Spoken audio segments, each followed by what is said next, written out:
Assalamualaikum warahmatullahi wabarakatuh. Kami, mahasiswa dari Universitas Sali Al-Aitam, program studi manajemen. Video ini dibuat untuk memenuhi salah satu tugas dalam mata kuliah pengantar akuntansi dengan dosen pengampu Ibu Iin Safaria. Kami dari kelompok 5 terdiri dari 4 anggota yang masing-masing anggota bekerja sama dalam menyelesaikan tugas pengantar akuntansi dengan judul materi akuntansi piutang. Halo teman-teman, saya Siti Nur Aini. Di sini saya akan memaparkan materi mengenai piutang. Sebelum kita jauh mengenal materi mengenai piutang, kita harus tahu dulu nih apa sih yang dimaksud dengan piutang. Di sini saya akan memaparkan mengenai pengertian piutang. Piutang adalah sejumlah uang dari transaksi penjualan dalam memperoleh haknya perusahaan atau individu sebagai kreditur atau pemberi hutang, memberikan tanggal jatuh tempo kepada debitur atau pihak yang berhutang untuk dapat melunasi hutangnya. Nah, setelah kita mengetahui pengertian dari materi piutang, lalu di sini kita akan membahas mengenai ciri-ciri piutang. Di sini ada 3 ciri-ciri piutang. Yang pertama, adanya nilai jatuh tempo. Istilah yang menjelaskan penjumlahan dari nilai transaksi utama lalu ditambah dengan nilai bunga yang dibebankan untuk dibayarkan pada tanggal jatuh tempo. Lalu yang kedua, adanya tanggal jatuh tempo. Tanggal jatuh tempo dapat diketahui dari lamanya atau umur piutang. Umumnya penjual menggunakan 2 jenis pengukuran umur, yaitu bulan dan hari. Lalu yang terakhir, adanya bunga berlaku. Bunga dalam hal ini dibayar sebagai bentuk konsekuensi pembeli yang meminta waktu pembayaran tertentu dan sebagai keuntungan bagi penjual karena sudah bersabar dalam menunggu pelunasan kredit tersebut. Di sini saya akan memaparkan materi tentang jenis-jenis piutang. Piutang merupakan salah satu unsur dari aktiva lancar dalam neraca perusahaan. Piutang timbul akibat adanya penjualan barang dan jasa secara kredit atau pemberian kredit terhadap debitur. Pembayaran kredit pada umumnya diberikan dalam tempo 30 hari sampai dengan 60 hari. Menurut buku pendukungnya, piutang dapat dikelompokkan sebagai berikut. Yang pertama, piutang usaha atau disebut dengan account receivable. Piutang usaha adalah tagihan atau jumlah yang akan ditagih dari pelanggan sebagai akibat penjualan barang atau jasa secara kredit. Didukung oleh bukti-bukti usaha seperti faktur atau bukti bahwa perusahaan telah menjual barang atau jasa ke pihak yang berutang atau disebut dengan debitor. Piutang usaha diperkirakan akan dapat ditagih dalam jangka waktu yang relatif pendek, biasanya dalam waktu 30 hingga 60 hari. Piutang usaha diklasifikasikan dalam neraca sebagai aktiva lancar. Yang kedua, piutang wesel atau wesel tagih, disebut dengan notes receivable. Piutang wesel adalah tagihan yang didukung oleh instrumen kredit resmi atau janji tertulis untuk membayar sejumlah uang pada tanggal tertentu tanpa syarat. Suatu piutang pada pihak lain yang disertai dengan janji tertulis ini disebut promise. Jangka waktu pada piutang wesel biasanya paling sedikit 60 hari dalam neraca. Piutang wesel sebagai aktiva lancar atau tidak lancar. Wesel tagih dan piutang usaha karena transaksi penjualan biasa disebut dengan piutang dagang atau trade account. Yang ketiga, piutang lain-lain. Piutang lain-lain pada umumnya diklasifikasikan dan dilaporkan secara terpisah dalam neraca. Contohnya, piutang bunga, piutang dividen, piutang pajak, dan tagihan kepada karyawan. Dari ketiga jenis piutang, maka dapat diketahui perbedaan masing-masing piutang tersebut. Yaitu yang akan dijelaskan pada tabel berikut.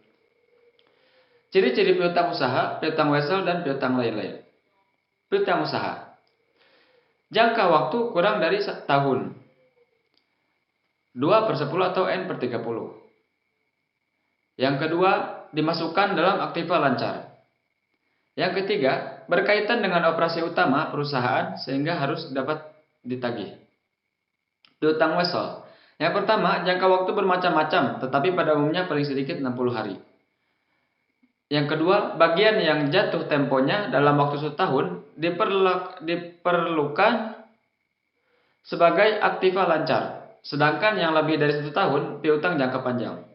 Yang ketiga, mensyaratkan adanya jaminan sehingga jika saat jatuh tempo tidak lunas, maka jaminan tersebut dapat dijual. Contoh piutang lain-lain. Yang pertama, jangka waktu lebih dari 1 tahun atau termasuk dalam piutang jangka panjang. Yang kedua, pada umumnya termasuk dalam piutang jangka panjang.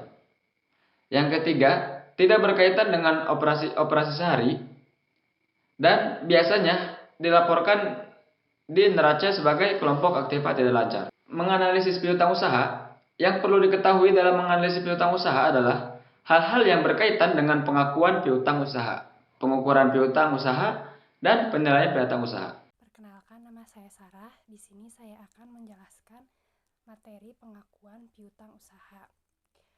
Kita langsung saja ke materi. Materi piutang pengakuan usaha adalah piutang dagang yang diakui atau dicatat antara lain pada saat perusahaan memperoleh piutang usaha tersebut.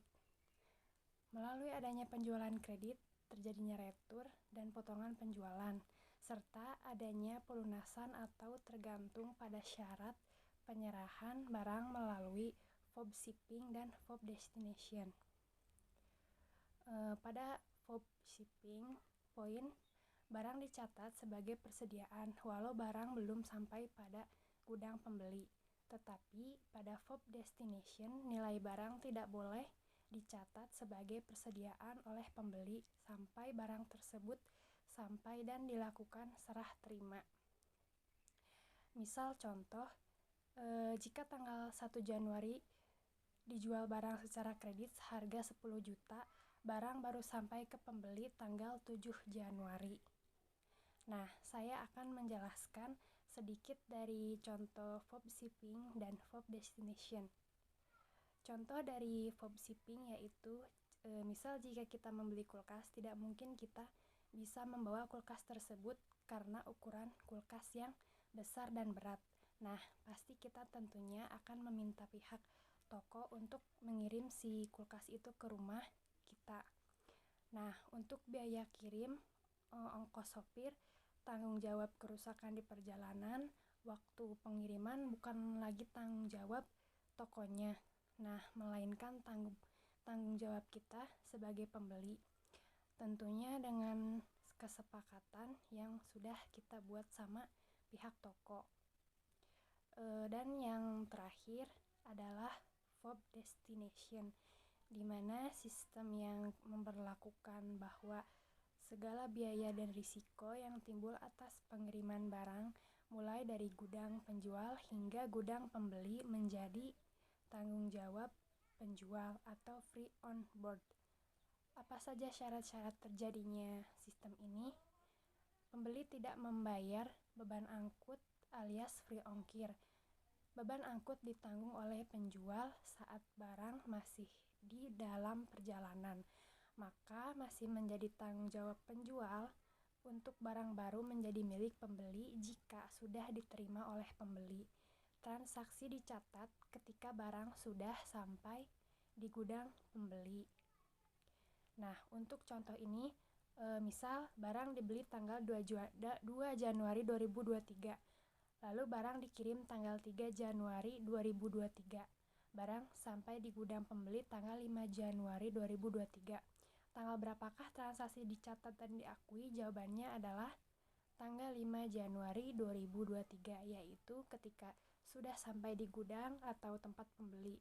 Sehingga sebelum barang sampai ke tangan pembeli, barang tersebut jika rusak atau hilang masih menjadi tanggung jawab penjual karena belum menjadi milik pembeli.